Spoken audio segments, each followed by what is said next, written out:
The rain wasn't just water.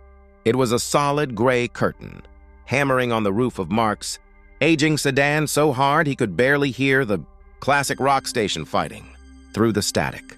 He was somewhere in the sprawling, empty middle of Nebraska, a place where the GPS on his phone had given up an hour ago with a cheerful signal. Lost.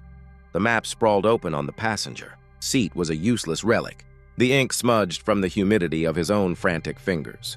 He was lost, tired, and the clock on the dash glowed 11:37 p.m.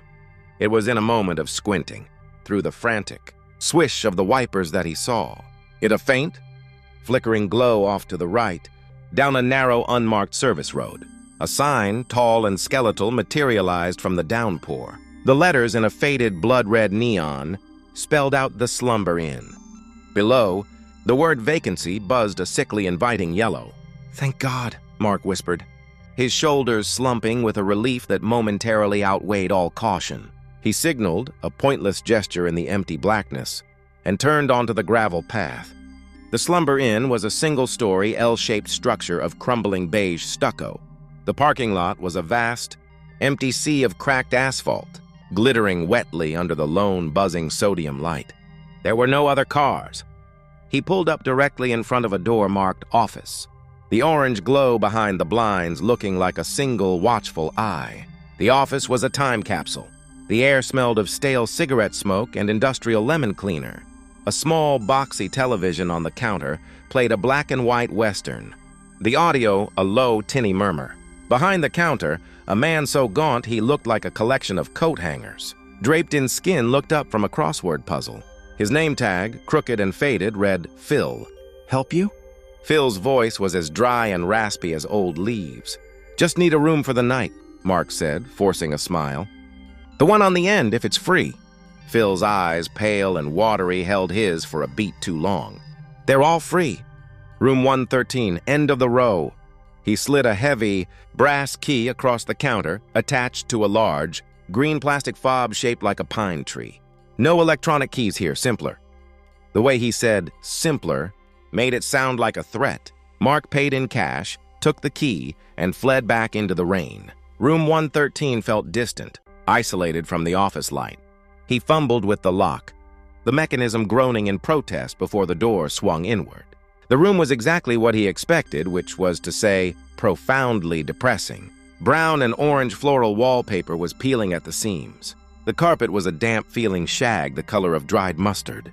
The air was cold and carried a strange, coppery undertone beneath the smell of mildew. He dropped his duffel bag on the sagging bed, which let out a sound like a dying animal. He was just about to bolt the door when he noticed it. On the small laminate table beside the window, someone had placed a small porcelain figurine of a rabbit.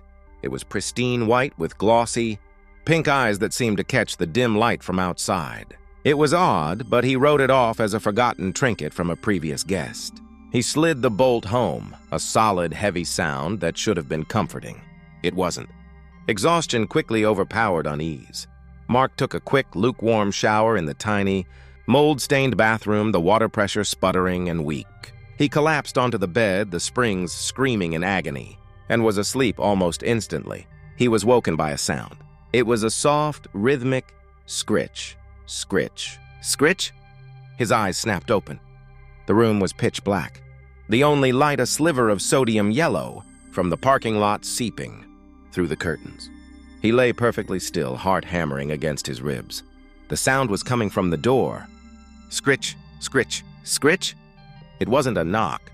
It was too light, too deliberate. It sounded like someone was slowly, patiently, dragging a single fingernail across the outside of the wooden door, from the hinge to the handle. "Hello?" Mark called out, his voice a dry croak. The scratching stopped. The silence that followed was somehow louder, heavier, more menacing than the sound itself. He held his breath, ears straining. Nothing. He let out a shaky sigh. It was a tree branch, he told himself. The wind. It had to be. Then a new sound. A faint metallic jingling. It was the sound of keys. Not a single key, but a whole ring of them, clinking together softly. They jingled right outside his door, moving past. Down the walkway. Phil. It had to be Phil doing his rounds.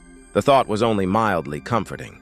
He must have drifted off again, because the next thing he knew, he was jolted awake by a presence. The room was freezing. His breath plumed in the air, and he was not alone. Sitting in the room's single lumpy armchair, silhouetted against the window was a figure. It was tall and impossibly thin, its limbs too long, its head cocked at an unnatural angle. Mark tried to scream, but his throat was sealed shut with terror. He tried to move, but his body was leaden, pinned to the mattress by an invisible weight. The figure didn't move.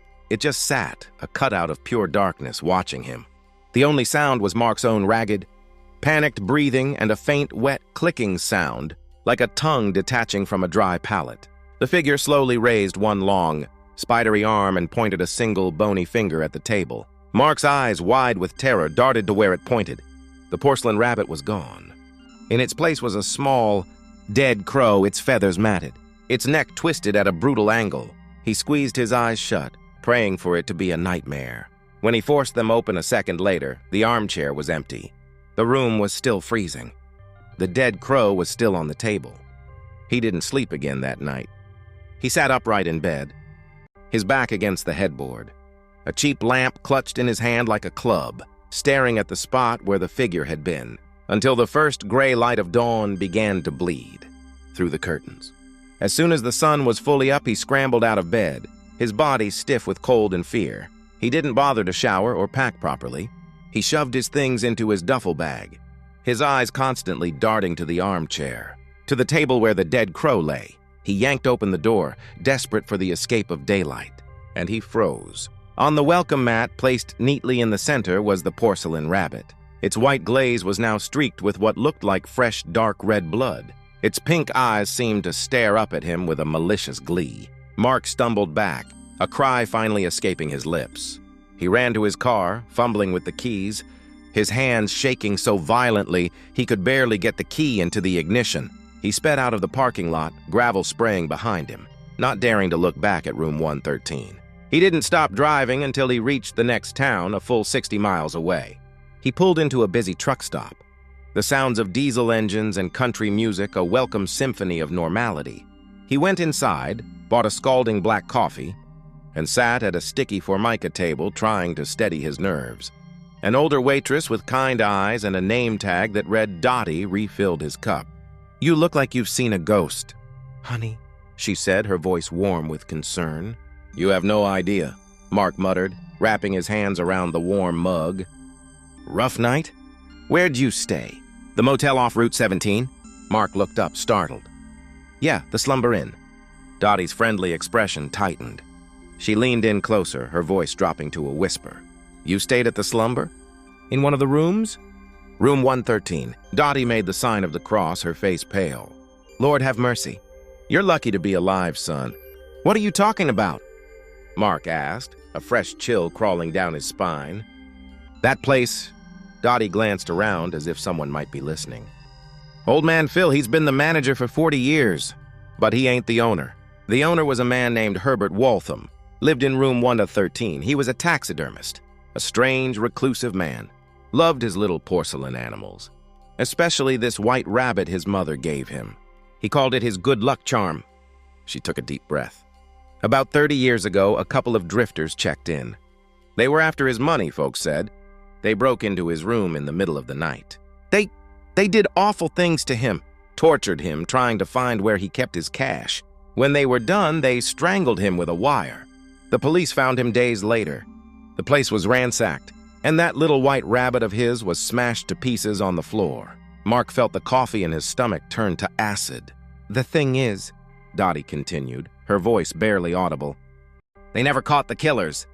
And folks who've stayed in that room since, they report things. Waking up freezing cold, seeing a tall, thin man in the chair, finding dead animals, and that scratching sound on the door. They say that's Herbert looking for his rabbit. He can't rest until it's whole again. And he gets angry, so angry, when he can't find it." Mark drove the rest of the way home in a daze. The image of the blood-streaked rabbit burned into his mind. He never told anyone the full story. They wouldn't have believed him. But sometimes late at night, when the house is quiet, he'll hear a sound from the guest room, a soft, rhythmic scritch. "Scritch!" "Scritch!" And he'll know with a cold certainty that Herbert Waltham is still looking, and that he will never, ever stop. The cross-country moving truck was a beast, and by the time Sarah and her boyfriend Ben pulled into the Siesta Sky Motel in the high desert of Arizona, they were running on fumes and caffeine. The place was a classic 1950s relic, a row of sky-blue doors under a sweeping, angular roof meant to mimic a jet-age terminal. It was charming in a dusty, forgotten way. The manager, a cheerful woman named Louise with a beehive hairdo that defied time, handed them the key to room 9. "Best view of the stars you'll ever see," she chirped. "The desert is so quiet at night. You'll sleep like babies." The room was clean, if dated, with turquoise tiles in the bathroom and cactus print curtains. As the sun set, painting the sky in violent shades of orange and purple, Louise's prediction seemed accurate. The silence was absolute, a profound emptiness that was both beautiful and slightly unnerving. They fell into a deep, exhausted sleep. Sarah was the first to wake. The digital clock on the nightstand glowed 3:04 a.m. The room was pitch black, the silence now feeling heavy, oppressive. And then she heard it. A voice, a child's voice, faint and far away, singing, "Starlight, star bright, first star I see tonight." It was a little girl's voice, sweet and high, drifting through the wall from the room next door, room 8. Sarah nudged Ben. "Ben, do you hear that?" Ben grunted, half asleep. "Hear what?" "Listen." They both lay in the dark, listening. The singing had stopped. The silence returned, thick and complete. "Probably just a TV," Ben mumbled, and was snoring again seconds later. Sarah tried to dismiss it, but a knot of unease had tightened in her stomach. She closed her eyes, willing herself back to sleep. The next night it happened again. 3:04 a.m., the same sweet, childish voice. "I wish I may, I wish I might, have the wish I wish tonight." This time it was clearer, closer. It didn't sound like it was coming from next door. It sounded like it was in the room with them, right beside the bed. Sarah's blood ran cold. She shook Ben awake, harder this time. "It's that kid again," she whispered, her voice trembling. Ben sat up, listening. The singing stopped the moment he was fully awake. "Sarah, there's no one there." "I didn't hear a thing. You're stressed from the move.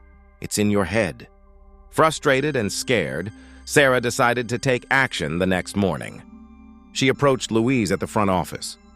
"Louise, we're in room 9. Is there a family with a little girl in room 8? Louise's cheerful smile faltered for a fraction of a second. "Room 8? No, honey. That room's been empty for a week. Been having some plumbing issues." The knot in Sarah's stomach pulled tighter. "Are you sure?" "We've heard a child singing the past 2 nights. Around 3 a.m., all the color drained from Louise's face. She looked suddenly old, her beehive hairdo seeming like a monument to a dead era. She leaned forward, her voice losing its melodic quality. "You heard her?" "Who?" Sarah asked, though she already knew she didn't want the answer. Louise sighed, a sound of profound weariness. "Her name was Emily. This was back in 1962. Her family was staying here, in room 8. She was a sweet little thing, always singing that rhyme. She had a glass star, a little nightlight her grandmother gave her. She loved it more than anything." She paused, gathering herself. "One night there was a fire. Electrical fault. Started in the wall between room 8 and 9. It spread fast. Her parents got out, but Emily, she was trapped. She was hiding under the bed, they think, too scared to move. They found her. They found her clutching that little glass star." Louise looked directly at Sarah, her eyes filled with a deep old sorrow. "We rebuilt, of course, but she never left.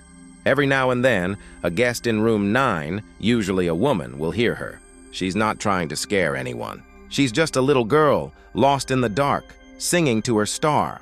She's waiting for someone to find her, to help her."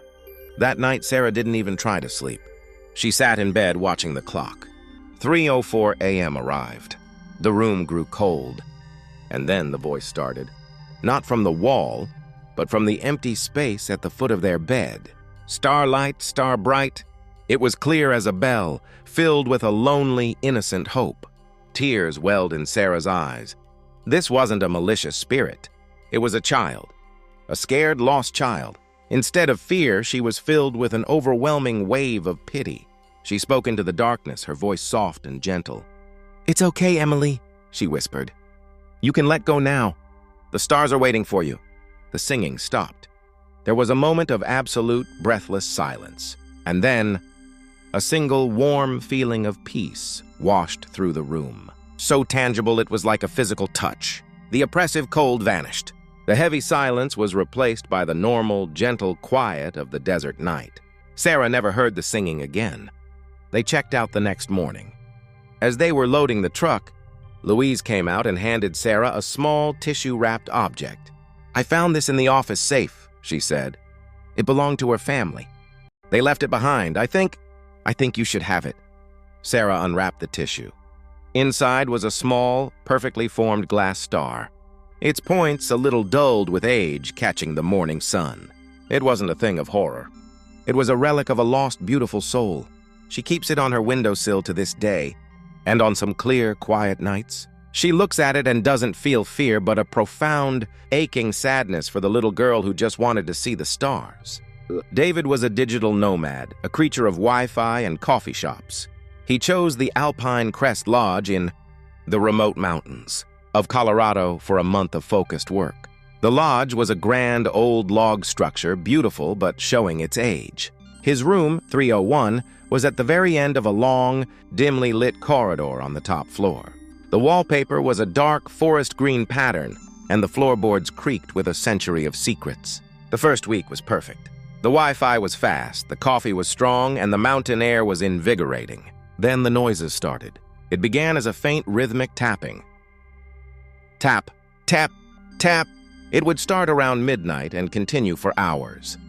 It seemed to come from the wall behind his bed. David, a man of logic, assumed it was pipes or a loose shutter. He complained to the manager, a brisk, no-nonsense woman named Brenda. "Room 301? Yeah, the pipes are a bit noisy. We'll have a look," she said, but she wouldn't meet his eyes. The tapping persisted. Then it evolved. It became a slow, deliberate drag. Scrape, drag, scrape. It sounded like something. Heavy was being pulled across the floor of the room above him. The problem was, there was no room above him. He was on the top floor. He started working in the common areas, staying out of his room until he was ready to collapse into sleep. But the sounds would always wake him. He began to notice other things. The smell of old perfume, like lilacs and dust, would sometimes fill the room for no reason. The temperature would plummet in one specific corner near the closet. He started sleeping with the lights on. One night, exhausted and fed up, he decided to record the sounds. He set up his phone on the nightstand, pointed it at the wall, and hit record before falling into a fitful sleep. He was awoken not by a sound, but by a sensation. The feeling of someone sitting on the edge of his bed, the mattress dipping down beside him. His eyes flew open. The room was empty. The clock read 3:17 a.m. The air was frigid, and the smell of lilacs was so strong it made his eyes water. He grabbed his phone, stopped the recording, and with a trembling finger played it back. The audio was chilling. For the first hour, it was just the familiar, maddening tap. Tap, tap, then his own snoring. Then a new sound, a soft, feminine weeping. It was a sound of utter, bottomless despair. The weeping went on for several minutes. Then a loud, sharp crack like a bone breaking, a choked gasp. And then a voice, a woman's voice, whispering directly into the phone's microphone, clear and desperate. "He's in the walls." David checked out that morning. He didn't ask for a refund. He just wanted to be gone. He drove down the mountain and didn't stop until he found a busy diner in the nearest town. He ordered coffee, his hands still shaking, and asked the elderly waitress if she knew anything about the Alpine Crest Lodge. "The old lodge?" she said, wiping the counter. "Pretty place. Sad history, though." "Sad history?" David prompted, his heart sinking. "Yeah, back in the 1920s. It was owned by a wealthy man. Mr. Albright, he had a beautiful young wife, Eloise. Story goes she was having an affair with one of the staff. A handsome young handyman. Mr. Albright found out. He was a proud, vicious man." She lowered her voice. "He didn't throw her out. He walled her up, told everyone she had run off with her lover. They say he sealed her alive in a space between the walls of their suite. Room 301. They didn't find her for years. Not until the new owners did some renovations and Well, they found her, curled up in the dark. They said her fingernails were worn down to nothing from scratching at the bricks. David felt the world tilt. "The tapping," he whispered. The waitress nodded grimly. "That's what folks say. She's not trying to scare anyone. She's just trying to get out. She's been trying to get out for 100 years. David never finished his project. He took the first flight back to the East Coast. He still has the audio file on a hard drive buried in a drawer. He's never listened to it again. But sometimes, in the dead of night, in the silence of his modern, open-plan apartment, he'll hear a faint, phantom sound, a soft, rhythmic tap. Tap, tap, and he's reminded that some prisons have no bars, and some sentences never ever end.